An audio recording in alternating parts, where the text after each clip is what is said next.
Hi and welcome everyone. I'm Gayatri Arvind and I'm here with my team Surya, Mullai, Hemant and Divya to present our project for Spaceonova 2021.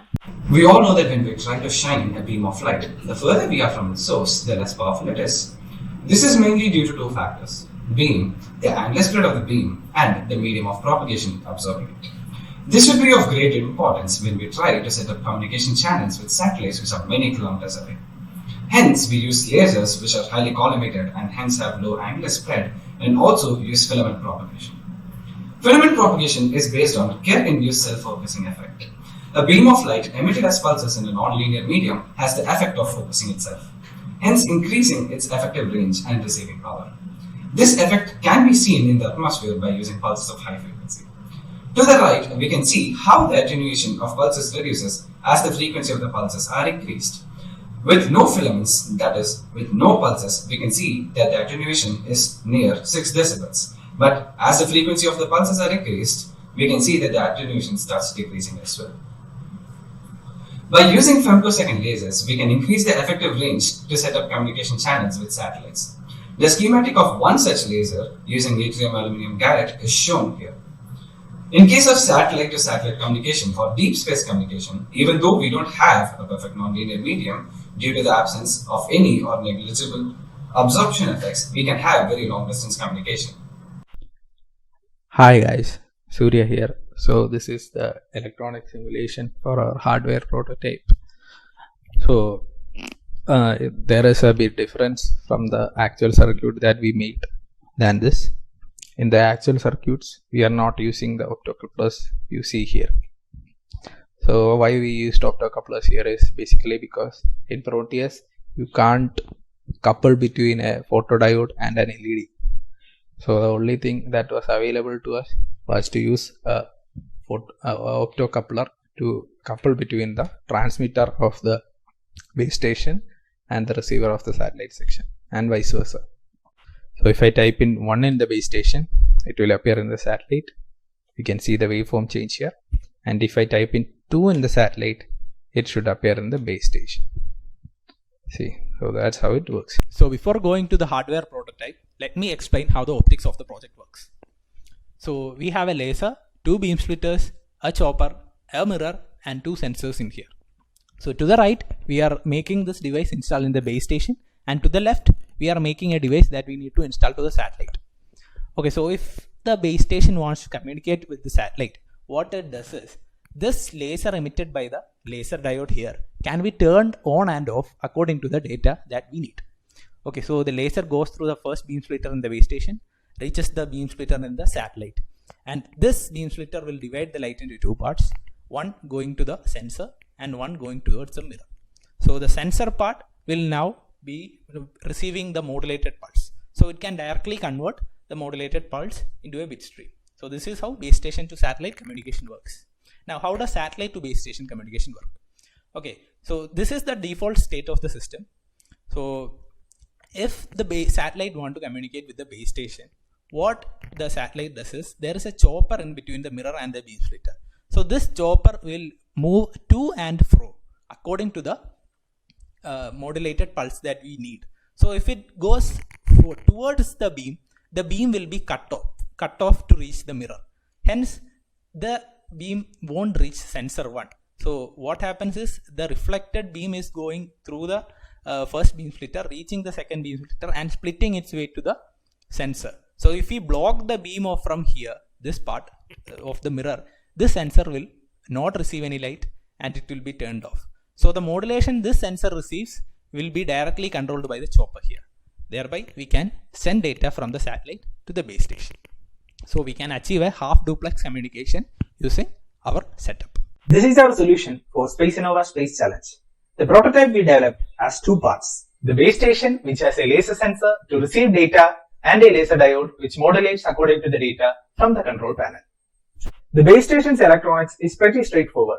The laser diode is powered by a constant current source driven by an amp, which is used to shift the USB UART bridge logic for the laser. For the laser sensor, we just use an inverter followed by an op-amp to connect to the UART chip.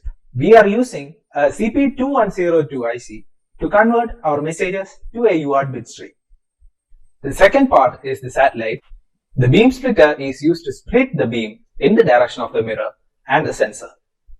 The speaker acts as a chopper here, modulating the reflecting signals. For the satellite's electronics, we have used an L29 for reversing the polarity when the bit switch. The IC and the laser sensor at the satellite is connected to an inverter, an amplifier, and then to the UART chip. The UART chip at the satellite section is connected to the control panel of the satellite. Let's send a message from the satellite and observe the speaker. You can see that the speaker was moving to and fro, chopping the laser beam. The frequency of the speaker was made according to the message received from the control panel of the satellite. So this is the complete setup in action. Watch what happens when I send the data. This was the data that was sent, and you can see it was received. You can send messages from the base station. Coming to the 3D printed CAD model, so what we did is we have to make the setup, we have to make a prototype. So what we did is we custom designed a CAD model which can accommodate all our requirements, and then we 3D printed that. So for the entire 3D printing as well as designing, what we used is, for designing we used SolidWorks, and we used Fusion 360 for the analysis, okay, maybe a little bit of stress and strain analysis, and then we used Cura in order to interface that our design with the 3D printer. So in the CAD model, different parts are given different color coding. So basically the green part is the base station. Okay, so this green part is divided into two sections. So one is towards the satellite, the other one is towards the ground station. Okay, so and both of these have their own set of reflectors and sensors. And in the parts list, like I said, the different color codings are just to show that the parts are different. So if you see all the yellow parts in the figure, that is in the CAD figure, are the sensor holders, and then the green, the blue parts are basically the sensor mounts. Okay, those are movable; they can translate. And we have the pink part, which is supposed to carry the reflector. Okay, so it can rotate. It cannot translate. It can rotate about its position. And the green part, all the green labeled parts are the base stations. Okay, so the base station, in the sense, it is used to support all the other components. Okay. Hello guys, this is Prithvi here. I will be talking about the basic outline of how our communication system is going to work.